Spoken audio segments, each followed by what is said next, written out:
Welcome to the Property Investors Podcast. Thanks so much for tuning in. Make sure you subscribe so you never miss an upload. You can catch us on Apple Podcasts, Spotify, and YouTube. Enjoy this week's show and don't forget to share it with all your friends. Hey, I'm Russell Leeds. Hey, I'm Ricci Mandal. And welcome to the Property Investors Podcast. On this week's show, how you can buy 10 houses for just £50,000. Now that sounds like a ridiculous, impossible claim. I mean, if you're buying 10 houses for 50 grand, that's working out at what? £5,000 a house? £5,000 a house. I mean, that sounds impossible, right? You thought I wouldn't know the answer then. I'm good at maths, I am. I know I'm quick at maths. I know, quick maths. You've got to be a property You've investor. got it. Well, yeah, yes, but as long as you've got a calculator, you're all good. Well, it's like being a darts player. When they play darts, and they know... I've often wondered this. Yeah. When I was watching the darts a few months ago, whenever it was, near Christmas, they're so quick. They are. It's like but I guess it's them doing it over and over again, But they're not quick at all maths. They're quick at that math. It's the same it's stuff. The same thing over same and over patterns again. over and over again. Same with property, working out the ROI. Lots of property investors I know, like yourself, to be fair, you're not particularly good at normal maths, but because you do that again and again... That was a bit low, wasn't it? Well, come on, mate. I'm not good at maths. Hit me with a question, go on. All right. 100 divided by 20. I mean, that's just embarrassing. 20. 100 divided by 20. No, was that your answer? No. So, darts players, they just know it because they do it over and over. It's the same formulas. And in the same way with property... I was trying to give you an easy one that you'd get right to prove me wrong. 100 divided by 20. So you have 100, and then you divide that by 20. Yeah, that's the question. Yeah, what's the answer? 2, 4, 6, 8, 5. Yes. See? There you go. I'm good at maths. Mate. Let me give you one. 64 times 85. I wouldn't be able to work that out in my head. I'd need a pen and paper. I could work it out with pen and paper. Do you know what? Fair play. You admitted that you're not good at maths. I didn't admit that. I'm not. My mental arithmetic. You throw 2 digits in, I'm out of there. I'm out of there. Anyway.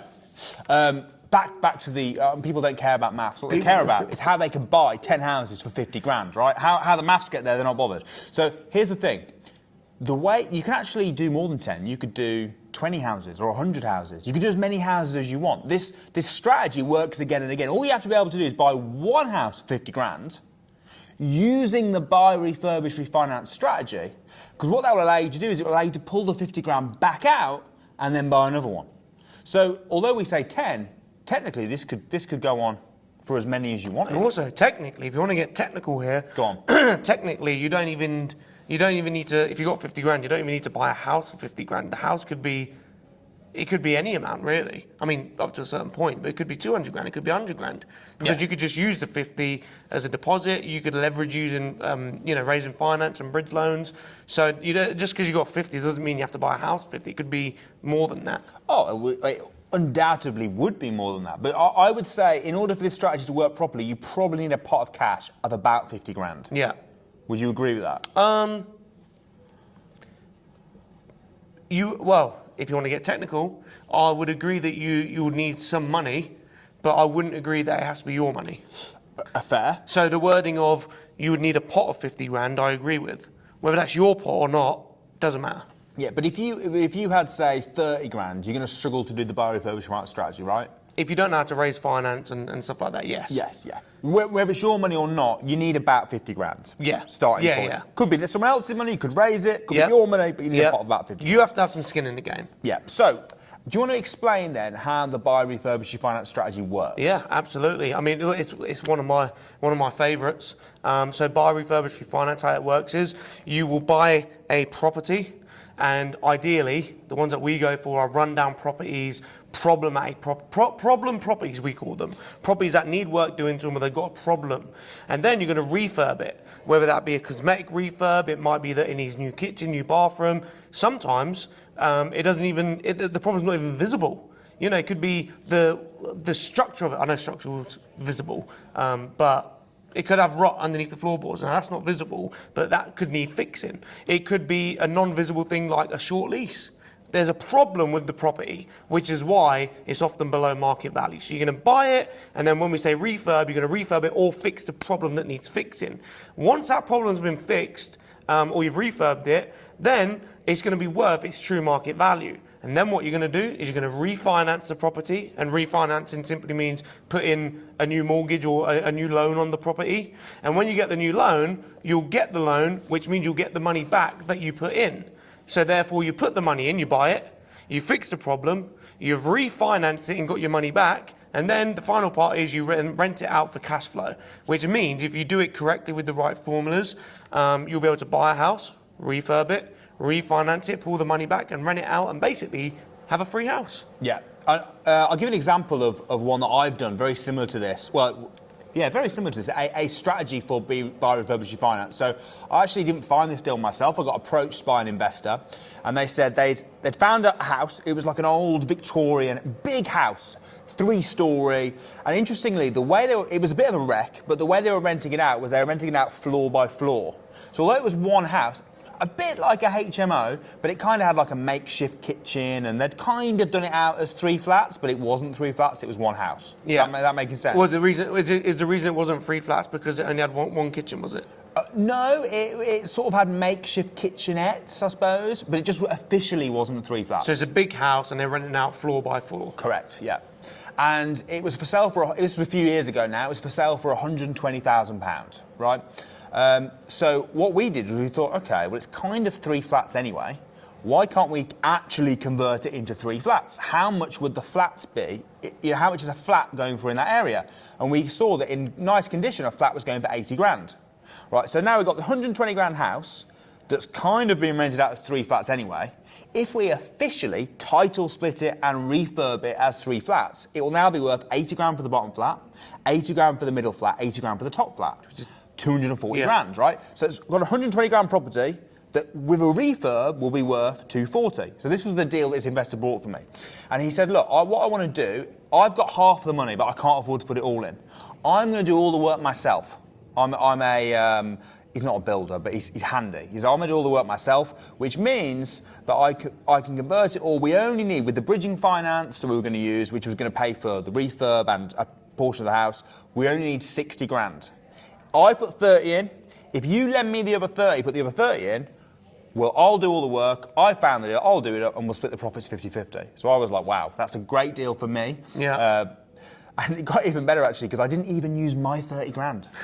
Right, I borrowed 30 grand off another investor and gave them a 10% fixed return. Oh, wow. Right. It's pretty clever, actually, because that deal, it's like there's an opportunity that most people would just pass. Because most people would probably think, the average person that saw that would probably think, it's already being rented out floor by floor. What could I do with it other than buy it and rent it out?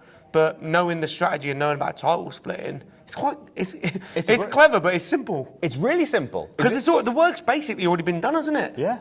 It's a great way of adding value to a property. I mean, they've also recently announced, and we'll see when this comes in, should be coming in this year, but you're going to be able to split a house into flats, 2 flats, not 3, but into 2 flats under permitted development. Yeah. So that means you don't even need planning permission. So if you find, like, I think the houses that will work perfect for this are the terraced houses where you walk in, you've got the stairs straight up, and then you turn left. So you're in the hallway, stairs straight up, turn left, and that's your downstairs. Yeah. Because then you don't even need to reconfigure the house, right? It's just, you put an extra door where the stairs are. So when you walk into the hallway, the door there goes upstairs, that's the upstairs flat. The door on the left goes left, and that's the downstairs flat. Yeah. You won't even need planning permission to do that, which is just crazy, right? So would you say this is the way to snowball yourself to wealth? Buy-refurbish-refinance? Yeah. I 100% think it's the way to snowball yourself to wealth. Yeah, because although we say 10 houses for 50 grand, that is totally true. You've got 50 grand pot, you can do this strategy. It's not going to be immediate. This will take time, like you mentioned about snowballing, because you put your money in, now you've got to do the work. So then you've got to refinance it. You're probably looking each project, I don't know, what would you say? Minimum 6 months. 6 months to a standard project. This one I just talked about now, the whole thing took about a year. Yeah, I think if it's a standard project, usually you're looking between 6 months and a year. Obviously, part of the reason it was slow was because he did the work himself. Right. But it's not necessarily a bad thing because you save costs then if you do it yourself. You save costs, but you also pay more in interest. Yeah, because the longer you borrow money for, it was such a good deal that there was enough left over. It didn't matter. I mean, I pulled the money out and a profit share, paid off my investor, and was left with 1.5 flats. Yeah. Which is just crazy. So from a visual point of view, for people that are completely brand new to property and trying to get their head around this strategy, from a visual point of view, if you imagine if I've got this pot of money and I buy a house here, here's the house. After a year, potentially, I could pull the money back out of the house, but I've still got the house that's being rented out. I've got my money back, and now I'm going to put the money into another one. After a year, pull it out, keep the house, do it again, and that's how you're going to build a portfolio of 10 houses with that same 50 grand. Yeah, so I would say 10 houses should take you probably between 5 and 10 years. Yeah. So it's not, like I said, it's not going to be overnight. All you need is the money to start with. Now, you could borrow that from an investor, give them a fixed return. The problem with that is you will have to... What's nice about this strategy is you're using the same money again and again and again, right? So if you're borrowing it from an investor every time, you're giving them a cut of the deal every time. Whereas if it's your own money, you put the money in, you pull it out, you do it again, you do it again. But what a lot of people do is they buy their own home. When the house goes up in value, because houses go up anyway, right? You don't have to add value. You could do this same strategy without the refurb part. If you waited 10 years. Yeah, it would take a lot longer. It'd take a lot longer, yeah. But you could. But that's often the way people do their first one. Yeah. So the first one, they'll buy their own property, for example. They'll wait for it to go up in value, then they'll refinance it. Now, what most people do when they refinance it is they spend that money. Yeah. You know, I've got my wife's cousin, and he used to keep refinancing his house to pay off his debts, right? And then he was relying on it to go up to pay off his lifestyle. If you can control your lifestyle when your house goes up in value, because we were looking at this on another show, average house in the UK, you hear this banded around, but the average house goes up in value, doubles every 10 years. And we actually went all the way back to 1930, when house prices on average, I think were, from memory, about £400. Okay, from 1930, if it did double every 10 years, that means in 1940 it'd be 800. And we worked it all out, and they've actually more than doubled over the last 100 years. So although it doesn't double every 10, on average it does, right? So you can be pretty safe if you buy a house, it's going to go up in value. You can then refinance that. If you've got equity in your house, you can then pull that 30, 40, 50 grand out. Then you can use that to do this strategy. And that's how, that is how you build wealth. And the other thing is, once you've got all these properties, just once you've pulled it out, you pulled your money out, you're now getting a rental income from it. You're now getting normal capital appreciation from it, because it's still going to go up in value, right? Yeah. And Samuel often throws people, actually. I remember we run the Property Investors Crash Course, and at the Property Investors Crash Course, we really dive into this strategy, and Samuel often throws people, because Samuel says, he makes a prediction. I don't want to ruin it, because I know some of you guys will probably, hopefully, book on at some point, but he makes a prediction, and it's just so funny, because he makes a prediction. He says, this year, house prices are going to go up by 25%. And everyone's like, 25%? And obviously there's a caveat. And the caveat is, not all house prices, Samuel's houses are going to go up by 25%. And the reason being is because rather than waiting for the value to go up, he'll buy them, and yourself buy them below, and myself as well. We buy them below market value, force them up by 25% over this year, and then pull out the money. I think when you look at the Sunday Times Rich List, most successful wealthy people, this is what they're doing. Yeah. They're not necessarily buying properties and then just renting them out, getting a bit, no. Because you want to get paid multiple ways. If you buy a house and rent it out, you're getting paid, I guess, a couple of ways. You're getting paid from the rent and the appreciation. If you do this strategy, you're getting paid from the rent, you're getting paid from the appreciation, but quicker. But also, you've got equity straight away if you buy it below market value. Yeah. So how do you work out a good deal or a bad deal? Well, the analogy that we're giving here, where you're buying 10 for 50 grand, that is kind of the perfect scenario. So the example that I gave, I did pull out all my money and some, paid off the investor. It was like the perfect deal, right? Not all deals are going to be the perfect deal. No. So sometimes when you refinance it, it won't value up exactly as you wanted. You might, let's say you started with 50, it might be that you only pull out, 40. But this is why we say you want to base it off of pulling out your own money. Because if you base a deal off of pulling out all of the money, even if something goes wrong and you've almost got a contingency then, where if you don't put it all out, it's not the end of the world, because you're only leaving a little bit of money. But it's where people base their deals off of leaving some money in, that there isn't really a contingency there. There isn't a buffer where if it does get downvalued or if the refurb overruns, then you may as well, if you're going to leave in 25%, you may as well just buy a house and rent it out. Well, yeah. So Yeah. we aim to pull out the money. Doesn't happen all the time. No. And this is where you don't want to be over leveraged. No. Leverage is brilliant, but if you're over leveraged, if you have, let's say you got a bridging, let's say you had 100% bridging, which you wouldn't get, but let's say you did. 100% bridging and you had to pay it off, and if you weren't, you're paying 2% a month or 1% a month or something. It would have to work, and I don't think with buy-refurbish-refinance you can rely on pulling all your money out, because you're kind of at the mercy of the valuer, right? Yeah. And sometimes we've had to have our properties valued multiple times. The first value will come, that doesn't, that doesn't work. You've got to get another valuer in, right? So sometimes you've got to get it valued multiple times. In fact, with the one I was talking about, the first person that valued it, they said, it's basically a HMO. We're like, it isn't a HMO, it's 3 flats. And they were like, and they downvalued it. They didn't give it the 80 grand, and we were like, okay, well, that's no good. We had to get a few valuations. That's something to bear in mind, that you might not get the valuation you want. I think the two areas that people mess up the most, number one is they overestimate the end value. Yeah. They overestimate what the property is going to be worth. And number two, they underestimate how much the works are going to cost. You can't be a pessimist.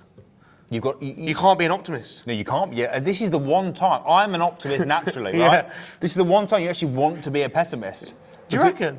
Hold on, let me throw this in there though. Go on. But you don't want to be too much of a pessimist, because then you won't ever do any deals, because you always be like, that's not going to be a good deal. But you don't want to be an optimist, because you don't want to over-egg the numbers and mess it up. I think what you want to be is a realist. I would rather. No, sorry, a professional. Well, a realist is correct. I would rather be a realist that erred on the side of caution. Yeah. So I'd rather be a realist. What do I actually think it's going to be worth? But if anything, I'll play it down. So, for example, I know some people that say things like, it's going to take me a year to do. Now, on average, house prices go up every year. So when they work out their end value, they work it out the end value now, and then they add on 10%. But I know people that do this and don't even work out the end value or the refurb. They just buy a house that's a wreck and expect to make money from it without actually doing the numbers. And sometimes they will. Sometimes they will. Yeah. But sometimes they won't, and they lose a lot of money. I was chatting to a guy the other day who did just that, right? He lives in Beaconsfield, he's well off, but he's trying his hand at property development. And he got his builders in, he was like, look, he said, right, builders, he brought them in together, he's like, I want to finish this quick. He's like, how much are you going to get done this week? And they said, we're going to get this. He goes, right, if you get all that done this week, I'll pay you for an extra day's work. And they were like, okay. Sure enough, end of the week, got it all done. He's thinking, happy days. I'm going to do this trick the rest of the way through, and we'll keep it under budget, right? We'll keep it to the correct time. Monday comes, he turns up on site, no one's there. Ringing them up, no answer. Right, can't get hold of them. Tuesday morning, they all rock up. He's like, where the hell were you? Excuse me, I had to tone it down. When we upload the podcast, it says, are there any explicit? And I always say no, and then I think, maybe there was, I don't know. But no, there's not. He said, where the hell were you? They were like, well, you gave us an extra day's pay. We didn't need to come in on Monday. Oh.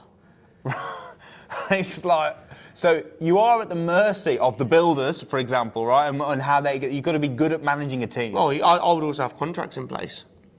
Well, yeah. You got to have airtight contracts. There are a lot of things where if you don't do this correctly, there are a lot of areas that you could get stung in. But also there's things that you can put in place that are a win-win for both sides as well, like that incentive. I think incentivising builders to do the job well, but in a fair time, and incentivising them for that is a good thing. Yeah, well, he did it again the next week, but the agreement was they got paid the extra day at the end. Yeah. So he put it aside, put a little bonus pot aside for them. Yeah. That goes in the bonus pot. Every time you can put it on work, bonus pot, then that all got paid at the end. He said that then worked. Yeah. But giving it them up front, because they're just labourers. They're like, it's an extra days, I don't need the money. They literally are working from... I can't relate to that. I would think, great, I've got extra money, I can put that in savings, but they're just working from paycheck to paycheck. Yeah. So How do you know if a good deal is a good deal or a bad deal? If you had to give a overview of a formula for people to use, what would the formula be? The formula would be very, very simple, right? And I kind of briefly mentioned it a minute ago. You need to be good at valuing properties. You need to be able to work out how much the end value of the property will be. How do you do that? You look at comparables. You see what other things have sold for, not selling for, sold for in the area. So you need to nail that. And sold for, because sold for is facts. Yeah. Some people are paid that much. It's not the asking price, it's what I actually sold for, yeah. So that's the first thing you need to do. Second thing you need to be able to do is you need to be able to quote the refurb, right? So it's really important you can quote how much because if you think, oh, it probably costs 30 grand, and it costs 50, there's your profit gone, right? Yeah, and a lot of people ask me, how do you work out what a refurb is going to be? It's tricky. It's tricky. It's a bit of experience. So it's a bit of doing it again and again, and it's also relying on builders. Yeah. Right. Having a good team, and also knowing where to get things from. You know, where are the best places to get the best kitchens for the best price? You know, and I wouldn't always, by the way, I wouldn't always go as cheap as possible, because I've always believed if you go cheap, you pay twice. Especially if you're planning on keeping the house. Yeah. You want quality. Yeah, because then you'll end up paying probably double in repairs and 5 years time. Yeah. Or if you're going to keep it as a rental. If you're selling it, it's a little bit different. If you're selling it, it's like, right, the cheapest thing, put it in there. It depends on the property though, right? So if you were doing a property in Chelsea, in London, you're going to have to go top end, right? Because no one's going to buy a property in Chelsea or even live in a property in Chelsea that's done to a low standard.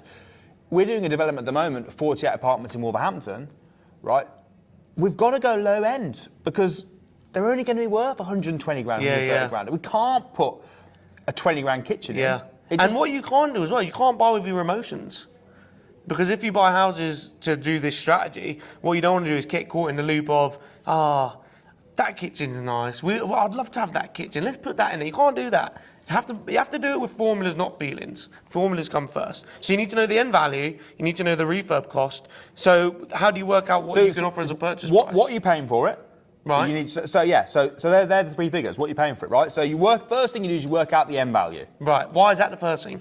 Because that's you have to work backwards. That's the end. You work backwards, so you start with the end, and then you work all the way down to finally the last thing you work out is how much you're going to offer. Right. Because if you do the offer first, you could end up over offering without actually doing the number crunching. Yeah. So last thing is the end value. What's the end value? Let's say, for example, in my case, it was 240 grand. Yeah. Right, for those 3 flats. 240 grand, that is my end value. Next thing you need to work out is how much profit you want to make. Now, we normally aim, like you mentioned earlier, at 25%. Why 25%? Because that means that you can leave all your money in.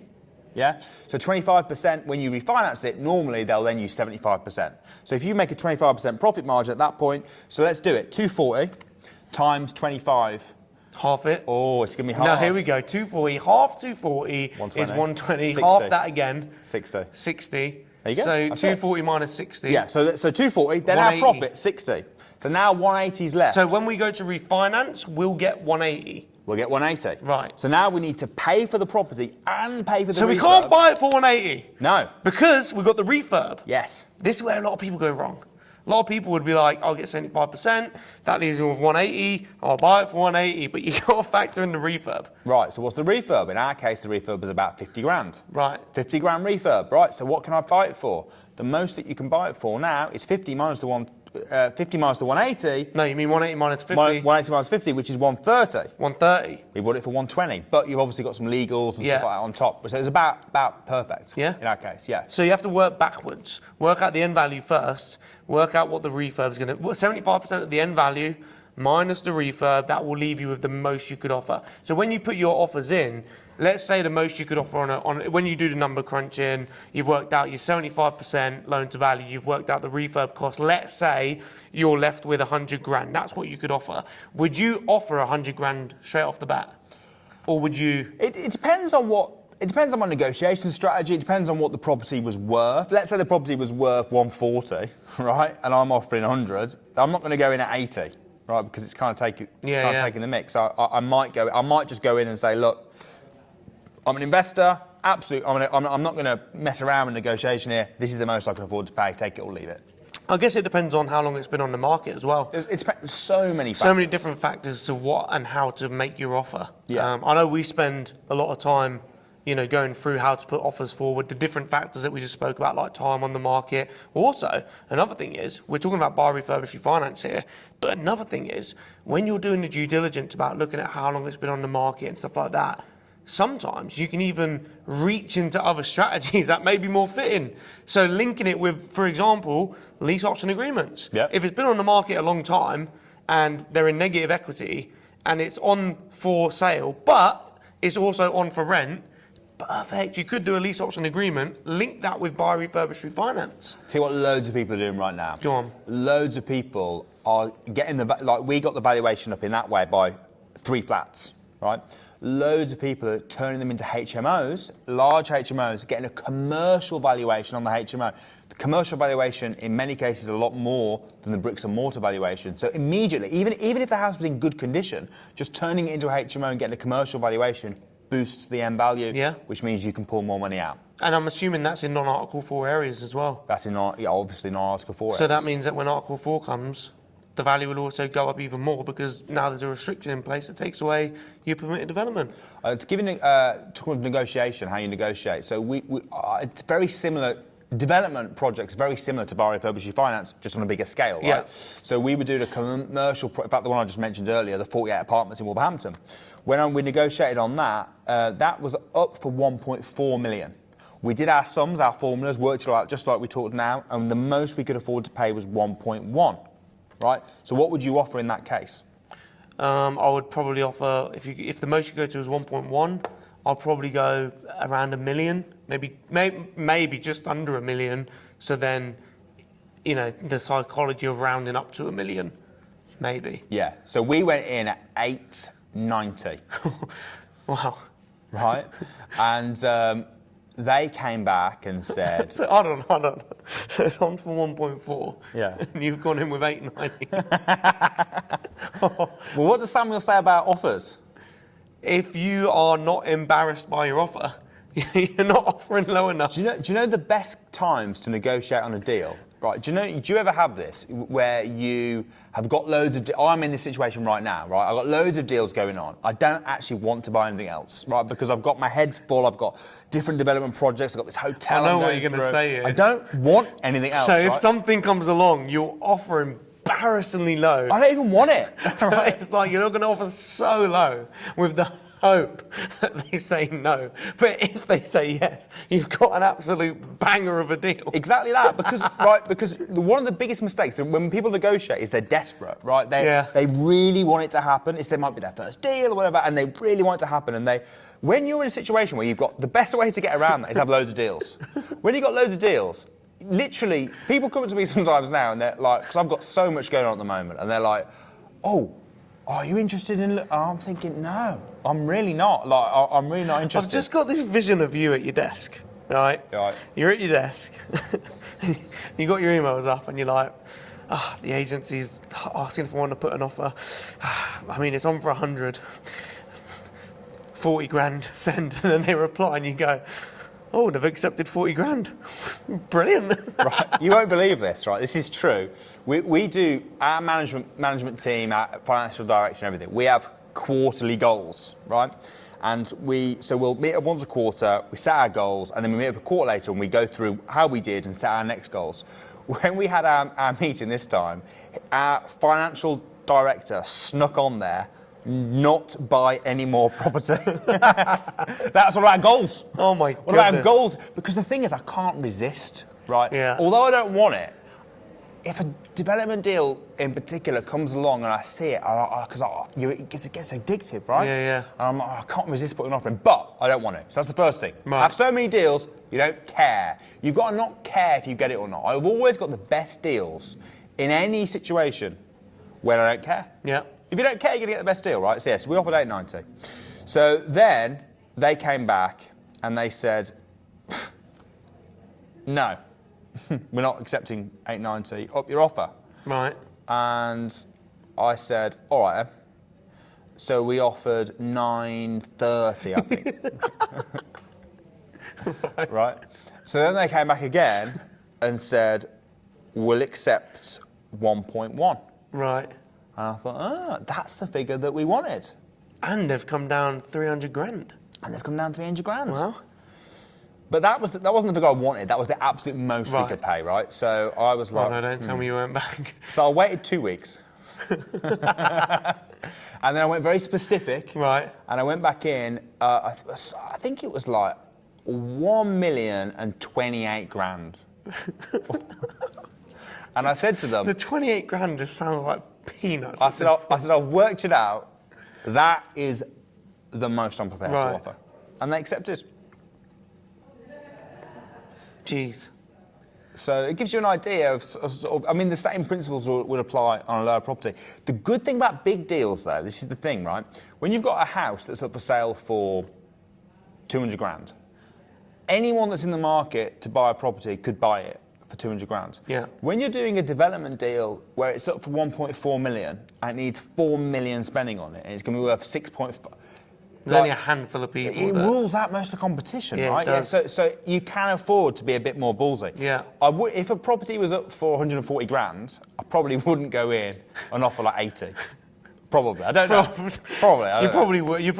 You'd go lower. I'll probably go lower. You'd go lower. So that. You pay me to take your property. So that's how you buy 10 houses with 50 grand. From putting the money in, recycling it, pulling it Recycle, out, do it again. Do it again and again and again.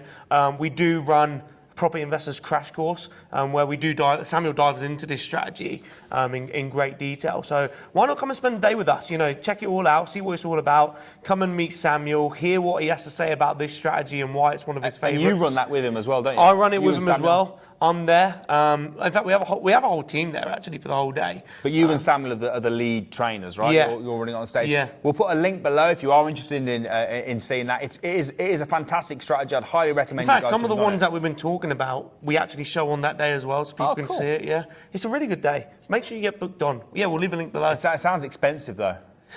I mean, it is, but I mean I don't even want to say the price of it because it's. I think. Are these mics still on? Because I think it is too expensive. Go on, how much is it? How much is it for a whole day with you and Samuel teaching this strategy in detail, showing case studies, going through analogies, everything they need to know? How much? Okay, it is justifiable. Right. It's £1. £1. £1. Amazing. It's basically a free day. £1. I mean, it's just crazy. Actually, What actually? I was thinking. Do you know, like when you say, "Oh, it's the price of a cup of coffee"? I'm trying to think nowadays with inflation the way it is. What can you actually buy with £1 nowadays? A Freddo? No. I bet. Do you know the? I don't think you can buy a pack of chewing gum for £1. I bet you can. Do you know the Freddo bars? When I was a kid, how much are the Freddo bars? 15p. 15p. What are they now? That's how we work out inflation, right? It's Freddo bars. Freddo bars went up to like 20p. It's like, then they went like 50p. I don't know what they are, man. Maybe you're like, you know what? I haven't even got £1. It's fine. Like maybe you've got £1 that you put in the trolley to go shopping with. Use that £1. It's £1. Yeah, makes sense. Right, well, guys, thanks very much for watching. Hope you enjoyed that. I'm Russell Leeds. I'm Ricci Mandal. See you next week.